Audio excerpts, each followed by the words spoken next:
जीवन का रंग बदलो, जीने का ढंग बदलो। कहते हैं कि संकल्पों से सृष्टि का निर्माण होता है, इसलिए हमारे धर्मशास्त्रों में, आध्यात्मिक मार्गों में खास करके प्रार्थना बोली जाती है। कोई कर्म से पहले सुंदर संकल्प निरूपित किए जाते हैं, क्योंकि हम जो बोलते हैं उसी के अनुसार ही हमारे आसपास का वायुमंडल, हमारा जीवन, वो सारा निर्मित होता है। गलती से भी, गलत होते हुए भी गलत बोलने की आदत डालनी नहीं चाहिए, क्योंकि जो बोलोगे वही निर्माण होना शुरू हो जाता है। यूनिवर्स जानता है, आप सभी लोग लॉ ऑफ अट्रैक्शन के बारे में भी जानते होंगे, कि जो हम बोलते हैं, जो हम अनुभव करते हैं, जो हम सोचते हैं, उसी अनुसार हमारा भविष्य बनता है। आज जो भी भविष्य है वो पास्ट में बोले हुए विचार, उसी के अनुसार ही हम आगे बढ़ रहे हैं।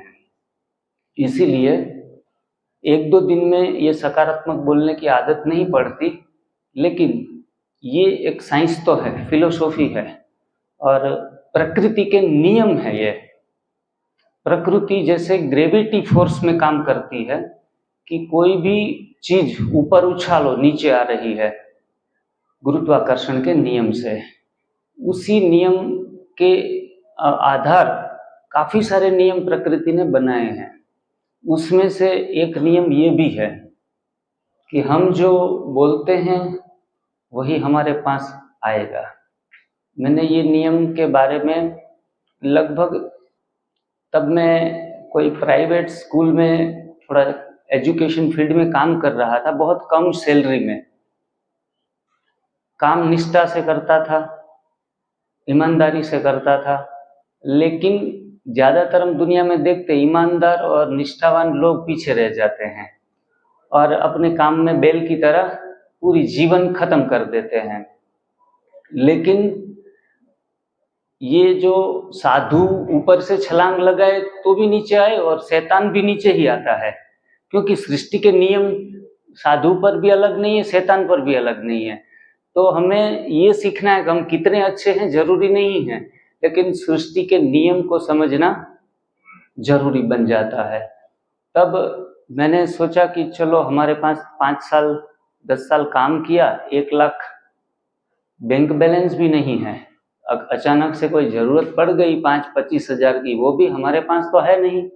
काम करते हैं, सेठ करोड़पति बन गए, लेकिन हम तो एम्प्लॉय के एम्प्लॉय ही रहे। बाद में मैंने एक छोटा सा लक्ष्यांक लिखा, उसके ऊपर काम किया। थोड़ा वैसी मेरी थॉट्स धीरे धीरे करके, विश्वास नहीं बनता इस सिद्धांतों के ऊपर सीधा। तो लगभग 1-1.5 साल के बाद मेरे खाते में 1 लाख रुपए का बैंक बैलेंस हुआ। तो मैंने कहा कि चलो, जॉब तो वही की वही है, लेकिन कुछ फाइनेंशियली लाभ हुआ, जिनके कारण बैंक में कम से कम चलो 500 रुपये तो मिल रहे हैं हर महीने। तो जो 5,000 की सैलरी थी वो 5,500 तो गिनी जाएगी। तब धीरे धीरे हमारा जैसे जैसे विश्वास बनता जाता है हमारे बोलने पर, हमारे सोचने पर, तब मैंने एक जीरो और बढ़ा दिया, 10 लाख। तो लगभग बाकी के 2 साल और गुजरे, उसी लक्ष्यांक के ऊपर हाजिर हो गया। मैंने कहा काम तो कुछ कर रहा है, हम जो सोचते हैं, हम जो बोलते हैं, और इन प्रेजेंट हमेशा बोलना है। मैं स्वस्थ हूँ, भले कोई ना कोई दर्द है, कोई ना कोई बीमारी है, लेकिन बोली हुई बात इनसे भी असरदार होती है। लिखी हुई बातें लिख भी सकते हैं अपनी एक पर्सनल डायरी में, आपकी जो चाह है कि मैं इस बीमारी से मुक्त हो चुका हूँ, ये साइंस अप्रूव्ड है और मैंने अपने जीवन में से 500 प्रयोग किए होंगे और दूसरों को भी करवाया है। तो बिल्कुल ही वो मुकाम भी मेरे को हासिल हुआ। बहुत कम सैलरी में, मैं शौकीन तो था, तो मेरे को एक बाइक 1 लाख की लेनी थी, तो वो मैंने लिख दिया, वो भी मेरे पास कुछ समय के बाद आई। तो आप भी अपने जीवन में बीमारी से मुक्त होना चाहते हैं तो आप वो संकल्प पहले लिखो, बोलने की आदत डालो, थोड़ा बेवकूफ़ भी लगेंगे कि हम ये क्या बोल रहे हैं, हमें तो 10 गोलियां तो सुबह से लेकर शाम तक खा रहे हैं, रिपोर्ट नॉर्मल नहीं आ रहा है, फिर भी हम बोले जा रहे हैं। लेकिन बोलने की और सोचने की धीरे धीरे करके आदत हमेशा डालनी चाहिए, खास करके सुबह उठ के और रात को सोने से पहले। ये 2 टाइम का बोला हुआ व्यर्थ नहीं जाता है। और हमें जो चाहिए, हमारे बच्चों के बारे में, उनके फ्यूचर के बारे में हम चिंतित हैं, तो जो हम चाहते हैं वहाँ हमारी एनर्जी को डाइवर्ट करना है। जो नहीं चाहते उसके ऊपर ना सोचना है न बोलना है। ब्रह्मा कुमारी से मुझे ये काफ़ी फायदा मिला। कोई भी स्पिरिचुअल वे, जरूरी नहीं है कि ब्रह्मा कुमारी में ही जाओ, लेकिन आप जो भी स्पिरिचुअल वे के ऊपर जा रहे हैं उसको कस के पकड़ के रखो, और वो हमें आत्मबल बढ़ाने में, आत्मविश्वास बढ़ाने में, सही बोलने में, सही सोचने में बहुत मदद करता है। आज से लगभग 10 साल पहले हम मेडिटेशन करने के लिए सभी पूरे ग्रुप के लोग बैठते थे। ये 7-8 लोग आज जो हमारे साथ काम कर रहे हैं वो घर पे आते थे और लोकल लेवल के ऊपर पोरबंदर में एक छोटा सा होमली एक प्रोजेक्ट चला रहे थे एनडीएस का।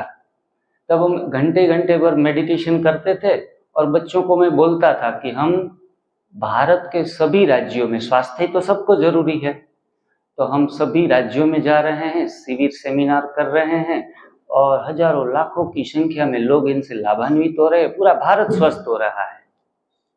तो बच्चों को थोड़ा हंसी मजाक जैसा सूझता था कि ये थोड़े ही जेब में गांधी तो था नहीं, लेकिन काम करने की एक आंधी अंदर से शुरू हो चुकी थी कि हमें सबको स्वास्थ्य देना है, सुख देना है। तो बिना गांधी के भी हम पूरे सारे भारत में पहुंच पाए। दिल्ली आना एक स्वप्न था कि दिल्ली कब आएंगे, इतना बड़ा प्रोग्राम करना, इन्वेस्टमेंट करना, ये तो हमारे बस की बात नहीं थी। लेकिन इतना सुंदर परफॉर्मेंस, इतने सारे लोगों के पॉजिटिव रिस्पॉन्स, उसके अंदर परिणाम मिलना, इनके कारण हमारा बहुत काम सहज और सरल हो गया। सभी प्रांतों में हमें लोग वेलकम करते हैं, आने जाने का किराया दे देते हैं, कोई खर्चा पानी कोई है नहीं, यहाँ आके भी फल सलाद सब्जी भी खाने को मिल जाती है। 0 इन्वेस्टमेंट के साथ पूरे भारत में जागृति फैला रहे हैं। मतलब आपको सोचने की आवश्यकता है, क्या जरूरत पड़ेगी, कौन से चीजें हमें अवेलेबल रहेगी, कैसे करेंगे, ज्यादा लंबा सोचने की आवश्यकता नहीं है। और हम सभी बैठ के ये भी स्वप्न देख रहे थे कि हमारा एक वेलनेस सेंटर हो। शिविरों में 2.5 दिन में आप प्रॉपर, कई बार तो क्लियर भी नहीं होते यहाँ से दिमाग से कि एक्चुअल में हम किस दिशा में भागे, किस तरीके से हमारा प्रयास लगाए। तो हमने सोचा कि ऐसा कोई सेंटर भी बन जाए जहाँ लोग जो इच्छुक हैं, जिसकी चाह है, वो 2 महीने के लिए भी रुकने के लिए आ पाए। लेकिन 0 इन्वेस्टमेंट के साथ इतना सूरत सिटी में खड़ा करना ये हमारे लिए पॉसिबल नहीं था। कम से कम 15 या 20 करोड़ का इन्वेस्टमेंट हो तो हम एक वेलनेस सेंटर बना पाए। देखो ये भी कैसे मुमकिन हो गया। मैं लिख देता हूँ बस कि मेरे को ये चाहिए, और मैंने ये भी लिख दिया कि एक बड़ा सा बिग प्रोजेक्ट, बहुत अच्छा सा, जिसमें हम ज़्यादा नहीं तो 20 लोगों के बेड से भी शुरुआत कर पाए। काफ़ी सारे लोगों को मिले डोनेशन के लिए, लेकिन इसमें एक बिजनेस एटीट्यूड हमें रखना नहीं था कि बिजनेस करना है, हमें लोगों को स्वास्थ्य देना है। काफ़ी लोग बिजनेसमैन मिले हमें जो बड़ा इन्वेस्टमेंट भी करना चाहते थे, लेकिन उनके मुताबिक फीस रखनी, उनके मुताबिक काउंसलिंग चार्जेस रखना, ये मेरे को थोड़ा टफ पड़ता मेरे जो आइडियोलॉजी के अनुसार। तो फिर सोचते सोचते हमने रेंट के ऊपर भी सूरत में चलाया और 1 साल वैसे किया, और बाद में अलग होकर जैसे ही थोड़ा बिजनेस अप्रोच आया तो हम थोड़ा सा उनसे अलग हुए, और शाम को मेडिटेशन कर रहे थे कि हमें सूरत से 20 किलोमीटर दूर गांव का एरिया है, जगह सस्ती है, जो 1.5 लाख में एक बार मिलती है वो 15,000 में मिल रही है।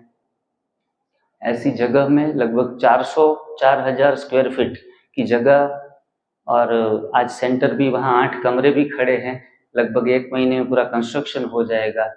और सभी लोगों को आह्वान किया कि जो लोग हमारे साथ हैं बस 1 लाख का इन्वेस्टमेंट करो और 1 लाख इन्वेस्टमेंट ने खुशी से डोनेशन के स्वरूप में करो तो भी ठीक है, वरना सूरत वेलनेस सेंटर के ऊपर जिसका इन्वेस्टमेंट है 1 लाख, उनको लाइफ लॉन्ग के लिए हर साल 10 दिन फ्री, वहाँ आओ, खाना पीना रहना फ्री।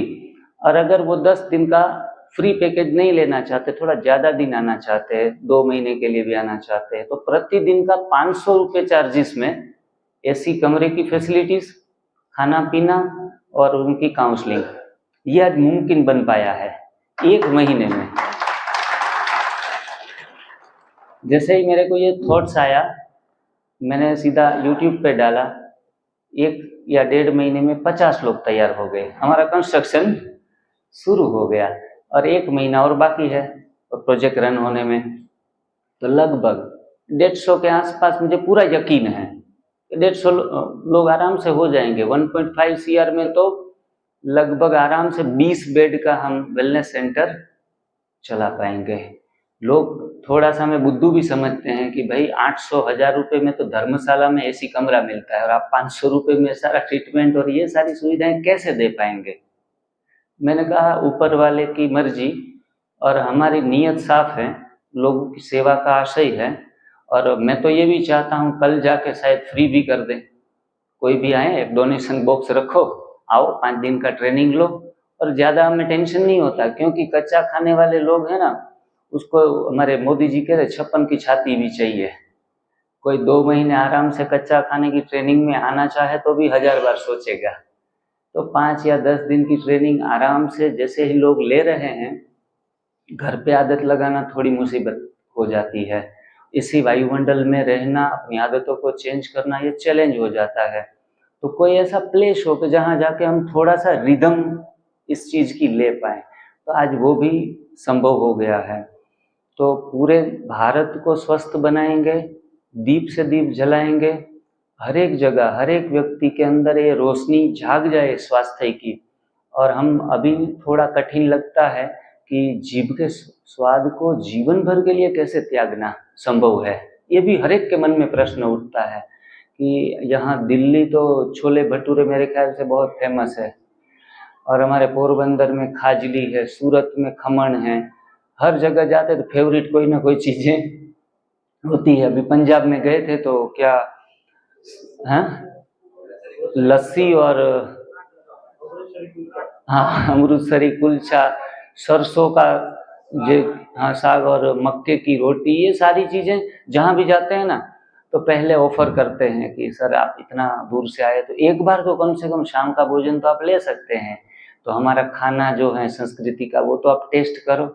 लेकिन कभी भी, आज 10 साल हो चुके हैं, कभी भी कहाँ भी मन नहीं करा कि यहाँ जगह आए हैं तो इसकी एक फेवरेट चीज़ थोड़ी चख ले, कम से कम थोड़ा सा एक बाइट तो ले ले। क्योंकि इतने सारे केसेस देखे, इतनी सारी बीमारियों के पाछड़ के रूट कोज को हमने पहचाना, तो अपने आप ही स्वयं नियंत्रण हो चुका जीभ के ऊपर कि कहीं भी मन को उलझाना नहीं है। मतलब सारा खेल जो है वो हमारे आदतों का है, जैसे ही हम आदतें बना लेते हैं हमारा जीवन बन जाता है। बस एक संकल्प चाहिए, बोल शब्दों में शक्ति चाहिए कि हमें ये करना है, और ये संभव हो सकता है। आप जो देख रहे हैं हमारे टीम के मेंबर, कोई कहते हैं कि बुजुर्ग होने के बाद चलो सब कुछ खा पी लिया, सब छोड़ देते हैं, अभी तंग आ चुके हैं, लेकिन आप दूसरे लोगों को कैसे ये सारी चीज़ें सिखा पाएंगे।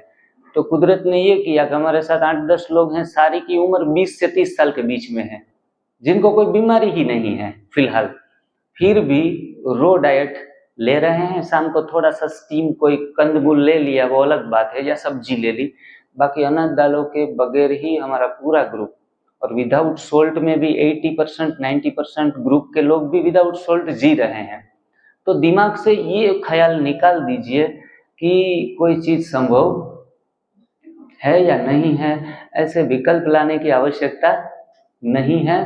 ये जब स्वाद आने लगेगा, एक कंट्रोलिंग का जो स्वाद आने लगेगा ना, तब फिर कोई आपको लाखों रुपए की ऑफर भी करे ना, तो भी आप विचलित नहीं हो सकते कि 10 लाख भी देंगे और ये खाना भी आप खा लो, तो आप पसंद करेंगे कि मुझे अपने आप पर नियंत्रण रखना है, ना कि दूसरी तरफ भ्रमित होना है। धीरे धीरे करके आगे बढ़ो। बच्चों को जैसे एक टाइम बहन ने बोला कि पाव भाजी भी खिलाई, मसाले डोसे भी खिलाए, अच्छे अच्छे व्यंजन घर पे बना के 1 साल की ट्रेनिंग रही थी उन लोगों की, और पूरे दिन कच्चा खाते थे, रात को उनका मन पसंदीदा बना देते थे। आफ्टर 1 ईयर वही बोले कि सर हमें ये ब्रेड ऐसी चीज़ें नहीं खानी है, बेकरी प्रोडक्ट। और मैं अपने लेक्चरों में कहता हूँ कि वो जो नवरात्र आती है ना, तो अकासुर, बकासुर और भस्मासुर ये सारे आते हैं राक्षस। मैंने कहा ये बाहर ढूंढने की जरूरत नहीं है, अनाज है वो अकासुर है, बेकरी प्रोडक्ट बकासुर है और मिल्क प्रोडक्ट महिषासुर है। तो इन 3 चीजों को, 3 राक्षसों को हमारी थाली से हटा दो, हमारा काम हो जाएगा। और चलो पहले दिन से ही थोड़ी कठिन यात्रा हो तो 2 टाइम का कच्चा रो के ऊपर रह के, थोड़ा एनीमा जोड़ के, रात के भोजन में अनाज कम से कम, सब्जियां ज्यादा, तेल भी नहीं खाते, क्योंकि NDS means no oil no boil ये कहा जाता है। तो ऑयल का प्रयोग भी बिल्कुल ही 1% भी नहीं करते हमारे डाइट में।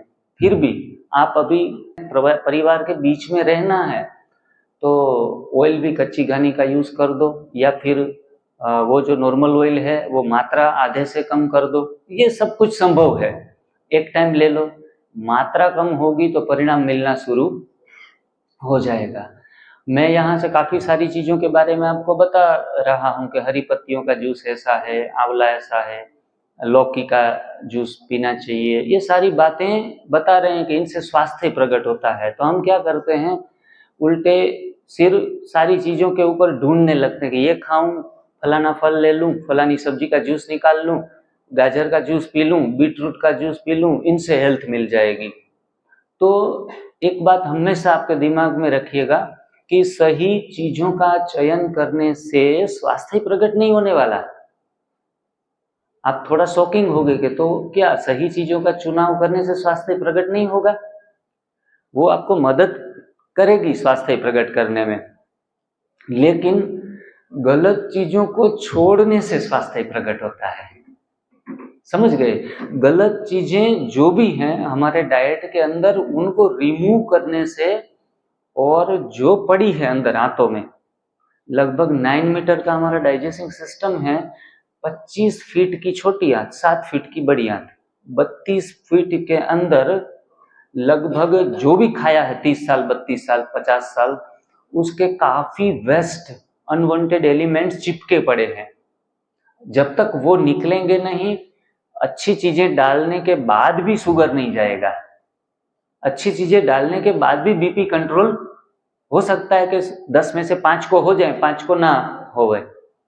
तो जरूरी है कि NDS प्रोजेक्ट हमारा है वो एनीमा के ऊपर ज्यादा जोर देता है।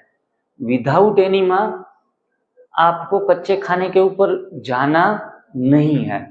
लोग थोड़े उतावले हो जाते हैं कि अब आज से हम बस प्रण करते हैं कि कच्चा खाना कल से शुरू कर देंगे, लेकिन ये एनीमा वाला नहीं करना है, बहुत गंदी चीज है। वो मलद्वार में पानी डालना, फिर टॉयलेट पे वेट करना, कचरा निकलता तब तक, और कई बार तो हम ऐसे आगे पीछे झुक भी नहीं सकते, स्टिफ बॉडी होता है। तो ये सारी झंझटों से बचने का प्रयास लोग करते हैं, लेकिन आज से एनीमा कल से कच्चा खाना है, ये हमारा स्लोगन है। जब भी आपको NDS फॉलो करना है तो ये स्लोगन दिमाग में रखना है कि आज से एनीमा कल से कच्चा। अगर 5 दिन भी आपको शुरू करने में लगे तो पहले 5 दिन आप एनीमा कर लो, पुराना निकलेगा फिर नया दाखिल करना है। ये लॉजिक है। घर में भी नए सोफे आते हैं ना, सीधा नहीं रख देते, पुराने वाले को पहले निकालना पड़ता है, तब तक के लिए नई चीजों का अरेंजमेंट आप नहीं करते। अगर कर भी देते हैं तो घर में ट्रैफिक हो जाएगा, पैर रखने की भी जगह नहीं रहती। वैसे ही कई लोग कच्चा खाते खाते 2-3 दिन के बाद कंप्लेन करते हैं कि गैस और ज्यादा बढ़ने लगी, पेट दर्द करने लगा, ये हो गया वो हो गया, मतलब सिर दर्द होने लगा। तो अभी आगे जो लाइन जा रही है उसमें ट्रैफिक जाम पड़ा है, अपनी BMW पीछे चला रहे हैं। ये कच्चा भोजन BMW जैसा है, इंपॉर्टेंस, और वैल्यूबल। लेकिन आगे सारे टैक्सी ड्राइवर खड़े हैं दिल्ली के, सारे 5-5 लाख की 2-2 लाख की गाड़ियां, वो भी आपको आगे जाने आप जाम हो जाएंगे। अच्छी चीजें भी सड़ने लगेगी, पेट्रोल खत्म करती रहेगी। इसीलिए कच्चा भोजन भी विष बन जाता है आपके शरीर में। इसीलिए पहले चीजों को निकालना जरूरी, बहुत जरूरी है। मैंने तो लगातार 2 महीने एनीमा, मैं कहता हूं enema takes any time and many times. कोई मुहूर्त देखने की आवश्यकता नहीं है। आप प्रश्न कभी नहीं पूछ सकते एनीमा कब ले सकते हैं, कौन से टाइम पे ले सकते हैं। Enema takes any time, that's all. आपको मन करना चाहिए। कोई कहेगा खाने से पहले या खाने के बाद, कभी भी एनी टाइम्स, 24 घंटे में आपका मन होना चाहिए। और एंड मेनी टाइम्स ये भी कहते हैं शरीर की क्षमता को देखते हुए कितनी भी बार आप एनीमा कर सकते हैं। 98 में से convert into 78 with in 45-50 days में कन्वर्ट हो गया था, एकदम हल्का फुल्का। डाइनिंग टेबल एकदम कंट्रोल में आ गया, पेट आगे निकला हुआ था, सारी चीजें मुमकिन हो गई। मैं सुबह जल्दी उठता हूँ 3:30 बजे, तो 3:30 बजे पहला एनीमा का सेशन शुरू होता था मेरा, लगातार आधा पौना घंटा, कई बार घंटे भी लग जा 1 घंटा भी लग जाता था। लेकिन ये इन्वेस्टमेंट था मेरे हेल्थ के ऊपर। मुझे लगता था टाइम वेस्ट हो रहा है रात को। फिर 6:30 बजे 1-2 पोट ले लिया, 10 बजे, 12 बजे, दोपहर 2 बजे, पूरा 2 महीना मेरा एनीमा के संग भरे जीवन में रंग, पूरा जीवन में जो रंग भरा वो एनीमा के कारण। और सारे टॉयलेट बाथरूम के अंदर 1-1 घंटा बैठना बोरियत वाला होता है। लेकिन हमारे जो भी सीनियर हैं उनके वीडियोस में टॉयलेट में आपको कोई डिस्टर्ब करने वाला नहीं, यूट्यूब पे चला दो, 1 घंटे का लेसन भी हो जाए। शौचालय मतलब सोचने के लिए उत्तम स्थान है, वहाँ सारा नॉलेज भी गेन होता गया, पेट की सफाई भी होती रही, बीपी, शुगर, कोलेस्टेरॉल 15 दिन में कंट्रोल हो गए, कॉन्फिडेंस बन गया मेरा, सारे रिपोर्ट्स नॉर्मल, तीनों की दवाइयाँ बंद। ये सारी चीजें मैंने देखी ना, तो मैंने देखा कि एनीमा का आविष्कार जीवन में चमत्कार, ये तो चमत्कार जैसा है। It's a magic box, nothing, दूसरा शब्द ही यूज नहीं कर सकते। ये मेरे हाथ जो लगा है वो बहुत कीमती चीज है। आप कभी भी नाक ना चढ़ाइए एनीमा लेने से पहले, बहुत अच्छी चीज है। सफाई ही हर समस्या का समाधान है। बर्तन साफ करती है माताएं बहनें घर पे, तो बाहर की परत जो होती है बर्तन की, उसमें लेमन या पाउडर या कुछ भी है, चिकनाहट दूर करने वाली चीजें कम लगाती है, जबकि अंदर के हिस्से में ज्यादा लगाती है। क्यों भाई? इतना तो लॉजिक आपका काम करता है दिमाग, कि हमेशा चिकनाई कहाँ रहेगी? बाहरी सरफेस के ऊपर नहीं, इंटरनल सरफेस पे चिकनाई रहती है। सफाई एक्चुअल में जरूरत है अंदर करने की। यही लॉजिक हम अपने शरीर पे क्यों नहीं आजमा रहे हैं? आप अच्छे से अच्छा शैम्पू यूज कर लेंगी, ऊपरी परत के ऊपर कितने महंगे साबुन इस्तेमाल करेंगे, बॉडी ऑर्डर डालेंगे, ये करते हैं। पूरा जीवन भर आउटर बॉडी के ऊपर हमने क्लीनिंग के ऊपर काम किया है, और जब भी एक बार शिविर में से भी बोला गया कभी इंटरनल भी शुरू करो, तो बोलते हैं, सोच में पड़ जाते हैं कि करें कि ना करें, होगा कि नहीं होगा। काफी सारे प्रश्न उठ जाते हैं। इसमें भी अगर किसी को ये जो करते हैं तो एक जैसे अब नेमिनाथ की तरह करते हैं कि सर ने बोला ना तो कर लिया, थोड़ा बहुत, पूरा सेटिस्फाई न हो तब तक करो, मैक्सिमम करो अच्छे तरीके से, तब जाके। हमारी 5 दिवसीय शिविर में लोग आखिरी दिन पे 5 kg तो शिविर में ही वेट लॉस करके जाते हैं, जिनको मोटापा होता है तो। और 3 दिन की शिविर में बीपी, शुगर लगभग नॉर्मल करके जाते हैं, लगभग। आपके पास 3 दिन है, अगर आप सोचने में 2 दिन निकाल देंगे कुछ बचेगा नहीं, घर पे जाके परिणाम लेना पड़ेगा। अगर आज से ही अच्छे तरीके से प्रयोग करना शुरू करें, काफी समस्याएं हो सकती है। किसी को मानो कि ब्लीडिंग पाइल्स हैं या फिर फिशर हैं, फिस्टुला है, तो फिर एनीमा कैसे ले? डर भी लगता है। जो हमारी इंटेस्टाइन है, बड़ी आंत, उसमें कोई तकलीफ है, अल्सर है, ये है, वो है, हर्निया है, तो ऐसी बीमारियों में कितनी सोच चलती है। मानो कि कोई पास्ट में ऑपरेशन किया गया है मल मार्ग का, तो भी हमें थोड़ी सी डर रहता है।